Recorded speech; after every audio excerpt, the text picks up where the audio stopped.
안녕하세요, 메이입니다. 벌써 3학기가 끝나고 여름방학이 시작한 지도 2주 정도 지났는데요. 저는 그동안 아주 푹 잘 쉬고 돌아왔습니다. 요즘에 저한테 질문 주시는 분들이 많아서 제가 종강하기 전에 인스타그램에 Q&A를 올렸었는데요.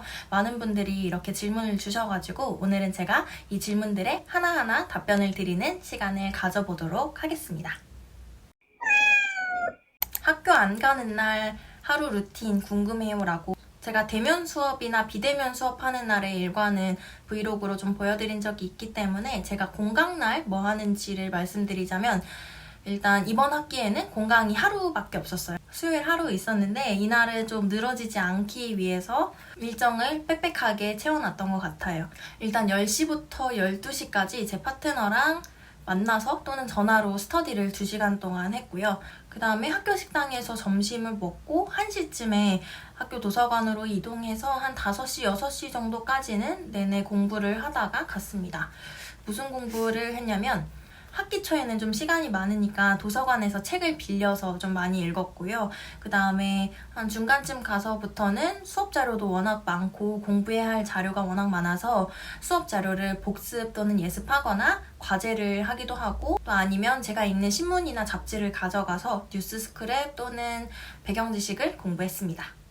이렇게 오후 공부를 마치면 집에 돌아와서 저녁 식사를 하고 그리고 좀 쉬었다가 다시 저녁 공부를 시작했어요. 이게 저의 아주 단조로운 학교 가지 않는 공강날의 일과입니다. 그 다음에 두 번째 질문. 중국 유학 경험이 있으신가요? 중국어를 택한 이유가 궁금해요 라고 보내주셨는데 저는 중국에서 12년 동안 거주를 했고요. 초등학교 5학년부터 대학교 졸업할 때까지 중국에 있었습니다. 제가 처음에 중국에 간 계기는 저희 아빠가 중국에서 주재원 생활을 하셨는데 중국이 앞으로 전망이 있겠다. 그래서 가족들이 같이 가서 중국에서 생활하면 좋겠다라고 해서 다 같이 가게 됐고 저희 아빠가 중국에서 근무하신 기간이 길어서 그 기간 동안 쭉 같이 중국에 있었다고 보시면 될 것 같습니다. 그래서 저는 제가 막 중국어를 하고 싶어서 갔다기보다는 자연스럽게 저희 가족의 상황에 맞춰서 유학을 간 케이스입니다. 과외하시나요? 질문도 주셨는데 저의 개인 공부나 생활에 방해가 되지 않는 선에서 과외하고 있습니다. 만약에 저한테 과외를 받고 싶어서 물어보신 거라면 연락을 주시면 제가 상담해 드리도록 하겠습니다. 단어 외우는 법도 질문을 주셨는데요. 제가 지난번에 중국어 단어 외우는 법에 대해서 영상을 만들었기 때문에 여기 카드에 올려놓도록 하겠습니다. 간단하게 요약을 하자면 중국어가 표의 문자이기 때문에 한 글자 한 글자의 뜻을 잘 연상하면서 스스로 단어의 뜻을 추측하는 그런 능력을 기르시는 게 제일 좋고 모든 단어를 다 외우려고 하시기보다는 자주 등장해서 꼭 외워야만 하는 그런 단어들 위주로 외웁니다. 저도 모든 단어를 다 외우지는 않고 있어요. 왜냐면 통번역 공부를 하다 보면 굉장히 많은 분야의 공부를 하기 때문에 모든 분야의 전문 용어를 다 외울 수는 없다고 생각하거든요. 그래서 정말 자주 접하는 정말 중요한 꼭 외워야만 하는 그런 단어들을 외우려고 합니다. 메이님 시간 관리 방법이요 라고 제가 좋아하는 작가님께서 올려주셨는데요. 저는 해야 할 일만 합니다. 저는 학기 중에 잘 놀러 나가지도 않고 약속이 잘 없는 편이에요. 왜냐면 통번역대학원 커리큘럼이 굉장히 타이트해서 과제나 수업 예복습하는데 시간이 정말 많이 들고 또 제 가족들과도 시간을 보내야 하고 운동도 해야 하고 기본적인 생활 유지를 위해서 많은 시간이 필요하기 때문에 최대한 공부나 필수적인 것들 외에는 학기 중에는 하지 않으려고 하고 있어요. 그래서 시간을 최대한 확보한 다음에 그 시간 안에는 체크리스트를 써가면서 그날 해야 할 일을 명확히 적어놓고 꼭 달성하고 자려고 합니다. 저는 성격이 할 일을 다 마치지 않으면 책상 앞에서 잘 안 일어나져요.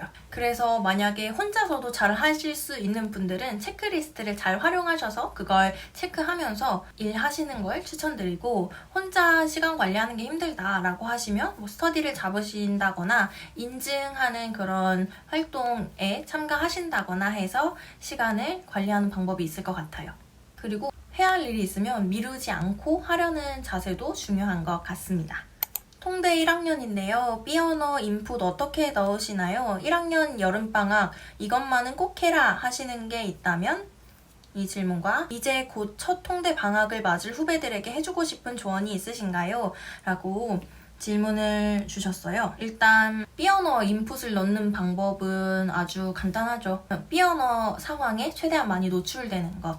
저에겐 중국어가 B언어이기 때문에 중국어를 기준으로 말씀드리면 최대한 중국어 팟캐스트를 틀어놓으려고 하고 여가 시간에도 중국 드라마를 본다던가 중국 영화나 음악을 들으려고 한다던가 아니면 뉴스 스크랩을 할 때 한국 기사를 10개 보면 적어도 중국 기사를 2-3개 정도는 보려고 한다던가 이런 식으로 계속해서 중국어 자료를 많이 접하려고 노력합니다. 그리고 저희 과 동기들을 만났을 때나 아니면 중국어를 하는 친구들, 가족들을 만났을 때 최대한 중국어를 사용하려고 노력하고 있어요. 통대생이시면 주변에 B언어 능통자들이 많으실 테니까 대화하실 때 짧게 몇 마디씩이라도 좋으니까 B언어를 계속 사용하시는 습관을 들이시는 것도 좋을 것 같습니다. 그 다음에 첫 방학을 어떻게 보내야 할지 저도 1학년 1학기 방학 때 정말 고민이 많았는데요. 저는 자신에게 무엇이 부족한지 찾아서 그걸 메꾸는 시간이 되어야 한다고 생각해요. 저는 제가 가장 아쉽다고 생각했던 게 배경 지식 부분이었는데요. 제가 중국에서 워낙 오래 살았다 보니까 중국에 대해서는 많이 알고 있는데 한국에 대한 지식이 많이 없었어요. 그래서 한국에서 나고 자란 스터디 파트너를 구해서 저는 그 친구에게 중국에 대한 설명을 해주고 그 친구는 한국에 대한 설명을 저한테 해주는 방식으로 해서 서로 배경 지식 스터디를 했는데요. 한국과 중국의 기본 정보, 역사, 지리 이런 것부터 시작해서 한국과 중국의 각자 다른 비즈니스 매너나 술 문화 이런 것들까지 계속해서 확장해 나가다 보니까 정말 공부가 많이 됐고 지금까지 통틀어서 한 스터디 중에 가장 유의미한 스터디였다고 생각합니다.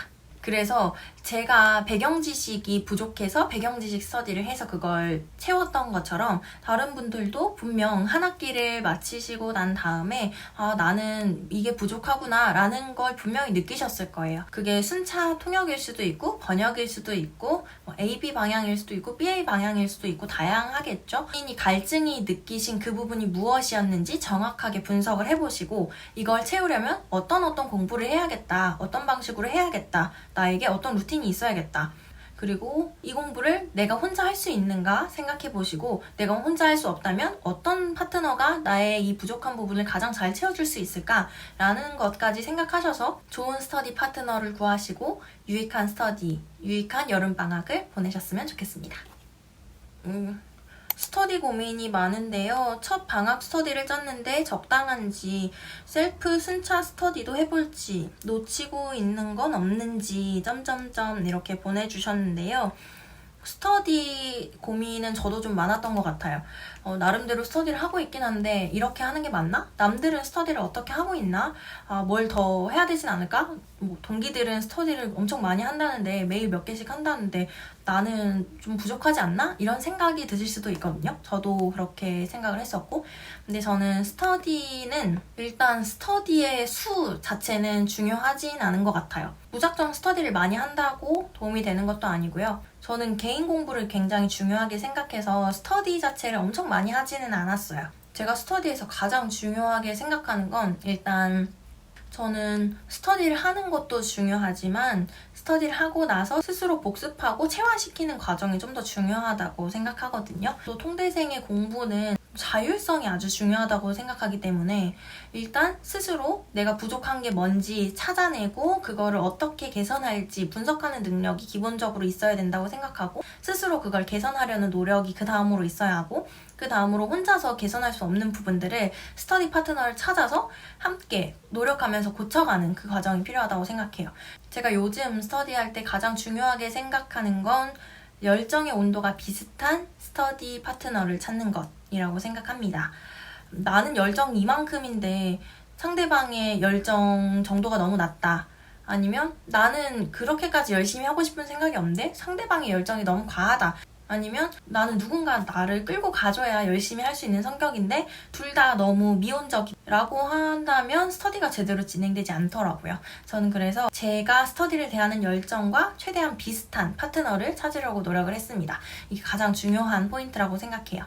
그리고 이건 다른 통역사님의 강의에서 들은 건데 스터디 파트너마다 좀 다양한 스터디 방식을 적용해보는 것도 좋다고 생각해요. 저도 어떤 파트너랑은 신문 기사로 스터디를 하고 어떤 파트너랑은 연설문으로만 하고요. 어떤 파트너랑은 동시 통역만 연습을 하기도 하고요. 그냥 친해서 아니면 이 사람이 잘해서 스터디를 한다기보다는 내가 이 사람과 스터디를 하는 목적? 이런 건 있어야 된다고 생각해요. 그래서 파트너를 선택할 때 내가 이 사람에게서 배우고 싶은 게 뭔지, 이 사람이 나랑 최고의 시너지를 낼 수 있는 분야가 어떤 분야인지를 고민해서 스터디의 내용과 방식을 결정하는 게 중요하다고 생각합니다. 그래서 제가 봤을 땐 이미 스터디도 짜셨고 셀프 스터디도 할지 고민하고 계신다면 일단 다 해보셨으면 좋겠습니다. 혼자서도 공부를 해보시고 다른 파트너와도 공부를 해보셔서 나에겐 어떤 공부법이 맞는지 일단 탐색을 해보셨으면 좋겠고요. 주변 동기들이나 선배들이나 이런 분들한테 많이 물어보세요. 저도 다른 분들이 스터디 어떻게 하시는지 너무 궁금해서 다른 동기들한테 누구랑 스터디를 하냐, 일주일에 몇 번 정도 스터디를 하는지, 어떤 방식으로 어떤 내용으로 하는지 이런 걸 되게 많이 물어보면서 제 스터디 방식을 조정해 나갔던 걸로 기억해요. 그리고 사람마다 선호하는 스터디 방식도 다르기 때문에 무작정 남의 방식을 가져와서 하기보다는 내가 지금 부족한 게 뭐지? 내가 무슨 공부를 해야 되지? 어떤 방향으로 어떤 방식으로 누구와 함께 일주일에 몇 시간 정도를 할애해서 해야 하지? 이런 것에 대한 고민은 전 스스로 해야 한다고 생각하거든요. 그래서 스스로 부족한 점, 개선하고 싶은 점 이런 걸 한번 잘 생각해 보시고 좀 다양한 방식을 시도해 가셨으면 좋겠습니다. 다양한 방법을 고민하고 실행해 보시면서 스스로에게 맞는 방법을 찾아가셨으면 좋겠습니다. 네, 이렇게 저의 첫 Q&A 영상을 찍어봤는데요. 아무래도 중국어나 통대생활 관련된 질문이 많았어서 저도 좀 재밌게 답변을 할 수 있었던 것 같아요. 앞으로도 종종 Q&A 영상으로 소통했으면 좋겠습니다. 추가적으로 궁금하신 질문이 있으시다면 댓글로 남겨주시고 너무 막연하게 질문을 해주시면 저도 답변을 해드리기가 어렵기 때문에 만약에 질문이 있으시다면 좀 상세하게 본인의 상황에 대해 설명을 해주시면 저도 답변을 잘 해드릴 수 있을 것 같아요. 그럼 모두 유익한 여름방학 보내시길 바라겠고요. 저도 여름방학에도 다양한 컨텐츠로 찾아오도록 하겠습니다. 그럼 다음 영상에서 만나요. 안녕!